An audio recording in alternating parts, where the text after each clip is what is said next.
Hello and welcome. It is 1:30. It is the 11th day of May 2021. The weather is still weird. I have a migraine. What else is new?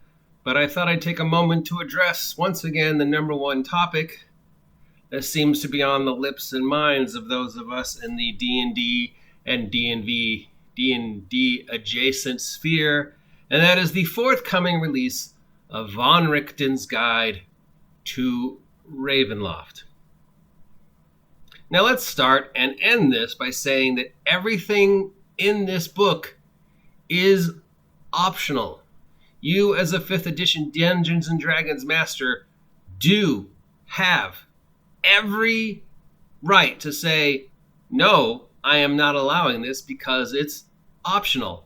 I don't have to allow these things in my 5e game. I'm not running Ravenloft. There's no connection between my game and Ravenloft. So there's no reason for you to be bringing Ravenloft stuff into my game. You do have that right. But we all know going forward as well that many of us who are thinking of running 5th edition from this point on are going to have to deal with individuals who believe that these options are canon. It's already happened to people dealing with people post Tasha's. It happened before Tasha's. I recently spoke to a DM who told me that very recently he dealt with a player who wanted to run a class that he wasn't allowing, and then both that player and the player's significant other got in his face telling him he was running D&D wrong because he wasn't allowing one specific class. So remember, this is optional. But we are going to have to deal with this mentality that people believe that if it's printed, it's true, and I am allowed to play it. And if you don't let me play it, you are somehow bad. So that's the first note of controversy and contention that is floating over Ravenloft. When this comes out, it will very much change 5th edition Dungeons & Dragons. If Tasha's is the one bookend of the drastic changes that we have seen to the paradigm of 5th edition, this is the middle bookend, and whatever the future product that we're going to see this summer will be the end bookend. As we go into the expectations of what will happen with the 50th anniversary, Tasha's and Ravenloft create a very dangerous standard for what the future of 5th edition very well might be. Because even though all these rules are optional, we do know we are going to have to deal with individuals who believe they are set in stone. And we do know we're going to have to deal with that inevitable confrontation that if we say, no, I'm not allowing X, being told we're playing D&D wrong, and that we have to let you play that. Support me, water! I need a sponsor, and I will sell out.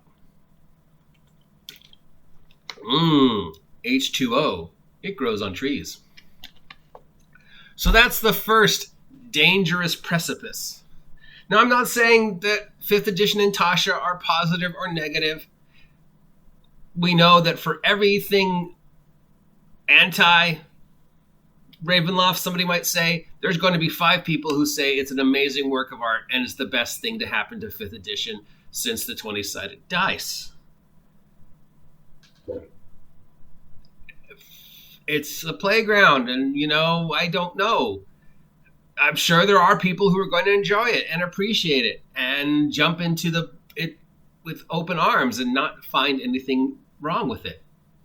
And that's okay if it brings them joy and if they don't turn it into something to make the already very toxic playing field even more toxic. If playing Tasha Ravenloft post 5e brings you joy, who am I to say you're doing it wrong or that I don't appreciate it? As long as you're having fun, as long as you're spending money on the product, as long as you're supporting the product and creating a positive atmosphere, it doesn't really matter what I think. It's when we deal with these situations of the toxicity and the confrontation that then I take umbrage. Now, the other dangerous precipice, and this is the more important one, that because Ravenloft donates so much of its time to telling you how how to run this, how to go forward running your game from this point on. These are the rules to make safe horror. Now, I checked. It does say very clearly on the cover, at least the cover that we think we're going to see. We don't actually know what it's going to look like until it's on the shelf. But it does say Horrors of Ravenloft. No longer does it say Gothic horror anywhere, but it does very much say unleash the horrors of Ravenloft onto your 5e campaign. So it is a horror supplement for 5th edition D&D by its very name. But then we do know that it dedicates a large portion of itself to telling you how to run safe horror and non-offensive horror, and to basically make your horror more Jabberjaw, Scooby-Doo, but not like the good Scooby-Doo, like the Scooby-Doo, you are cool, bad Scooby-Doo, as opposed to Friday the 13th, or even, Supernatural or Buffy. This is safe, no dangerous, nothing really bad can happen to your character horror, which, of course, is ironic because horror by its very nature implies certain things. The dangerous precipice is this is the first time in a long time Wizards of the Coast has put a stand and stood on it and said, this is how you have to play the game.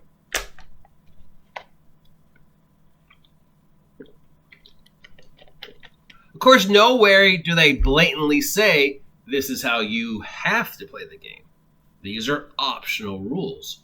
But it is implied in the writing and in the thought behind the writings of the 30-plus pages of telling you how to make horror safe and how to run horror and how to run Ravenloft, that this is the way you have to run this aspect of the genre. And if you don't, you are doing it wrong, or you're risking that attack from the players. It's a dangerous, dangerous precipice.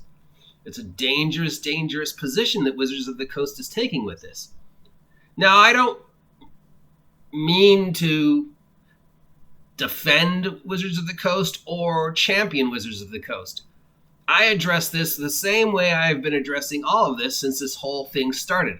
I'm not Wizards of the Coast's target audience. They're not making the product for me. So who the fuck cares what I think? I'm not going to be buying it anyways. This is just my opinion as somebody who's been involved in the hobby for a very long time, who has, 2 cents worth of investment in previous, Wizards of the Coast TSR product, who has played and run the product, who is generally still a fan of the idea of the game, if just not its current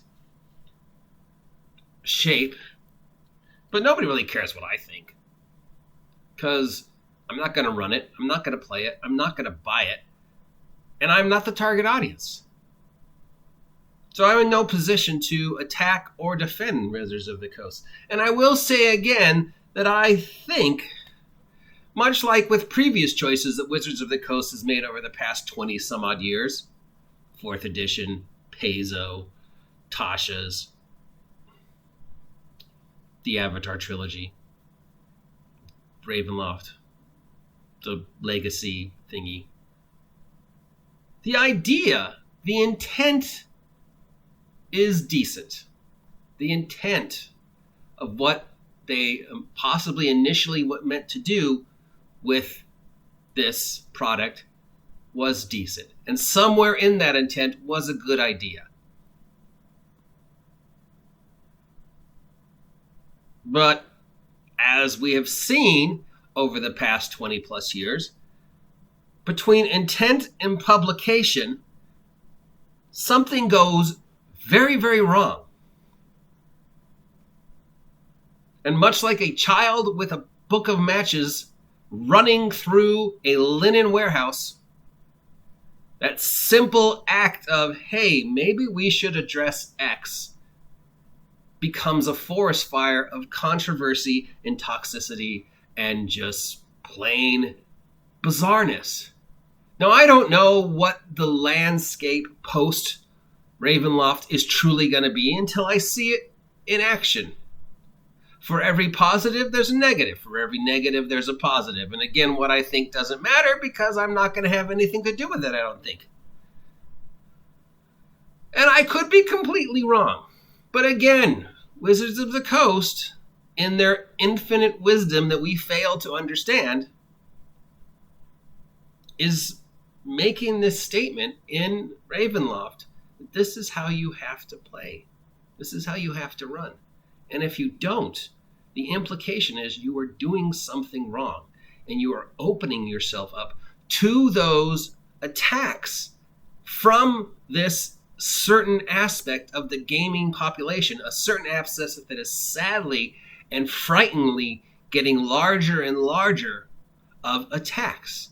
If you don't agree with the way we think the game should be played, you are a target for this hate. How dare you think differently than us? This is the way the game is supposed to be played. You're supposed to allow all these classes. You're supposed to allow all these races. You're supposed to make it safe for me. And if you don't, you're doing something wrong. And therefore, you are open to the insults and the attacks. I mean, it just happened to me today. I made an inane comment about, of all things, this, Ravenloft, and somebody pretty much said to me, well, then we'll just have new players come in who actually appreciate the product, and good riddance to you stupid fuck. I am not welcome at that person's table, apparently. I am not welcome in the hobby, apparently, because I have an opinion or an idea or an insight into the hobby that in some way is directly opposite or in opposition to theirs. And because I think that way, I need to be killed. I need to be removed from the hobby. My experience, my opinion, my idea don't matter anymore because the hobby doesn't welcome me. And maybe that's true. I'm not Wizards of the Coast target audience. Sadly, Wizards of the Coast thinks that populace is their target audience. And they are directing Ravenloft towards that target audience. And they're doing it in ways that can only hypothetically lead to further problems. Even though the whole point, ironically, is to address issues and try to create an environment where those problems don't exist. Again, the intent is good. The wherewithal and how that intent played out is a fucking disaster, Wizards of the Coast, and what the fuck are you thinking?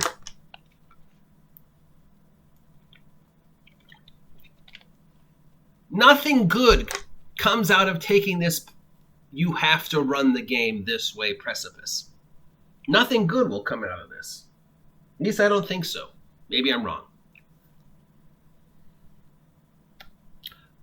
It is the number one topic on the minds of those of us who spend a few seconds every day involved in watching the evolution of Dungeons & Dragons. Even if we claim we don't play it or run it, we are still interested in the evolution of the product because we know that whatever happens there is somehow directly or indirectly going to affect us, going to affect me. The next time I go to a game store, even if I say I'm running Tales from the Loop and God willing I get 2 people who actually want to play Tales from the Loop, it's still floating out there now.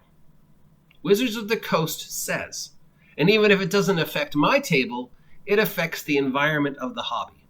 And even if it doesn't affect that store where I play, Cess Games and Anime here in Ventura, it affects the environment of the hobby. And if I, random day, decide to go into a store and see a 5th edition game and decide, I'll give it a shot, am I going to have to face that shotgun that I just faced once again? What will the release of Ravenloft do to the environment of the hobby? Now, I know people are going to say it's great. I know people are going to say this is a great thing. It's needed, blah, blah, blah, blah, blah. And, addressing the issue of safe horror is the topic for a completely different vlog. And I've already spitballed this idea way longer than I intended to, but I guess I'm pretty passionate about it, or at least pretty curious. If nothing else, I am curious to see where this goes. My gut tells me nothing good will come of this. But I could be wrong. I don't know. I just know that as of recently as today, I was attacked and threatened and told to basically fuck off and get out of the hobby for having an opinion that it was even slightly different than the Ravenloft is the best thing to happen to the game since the Six-Sider.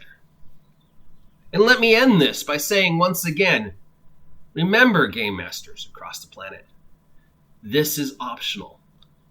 You don't have to use Ravenloft or anything from Ravenloft or Tasha's if you don't want to, including the rules that they are holding over our heads like a sword of Damocles, telling us from this point on, this is how you have to run horror. This is how you have to run D&D. You do not have to. You don't have to. It's not set in stone. It's not canon. It's not official. Like every other aspect of 5th edition, is completely open to you to decide at the end of the day whether you're going to allow it in your game or not. You have a session 0 with your players, usually, and we've discussed that 100 times before, where you agree whether you're going to use that or not. But if you don't want Ravenloft in your world, and you can't come up with a logical reason why there should be Ravenloft in your world after you've said, I don't want Ravenloft in my world, and no player can present you with a logical reason, that's okay. It's optional. They are, and I quote, optional rules. As is pretty much everything optional when you look at it. But these are definitely optional because Ravenloft is a separate universe. So you don't have to use them. And nobody has the right to tell you you are playing the game wrong or attack you or make you feel awful if you choose not to use them. Horror isn't safe, and it shouldn't be safe. That's why it's horror. If you want to play safe, Hello Kitty is perfectly viable option.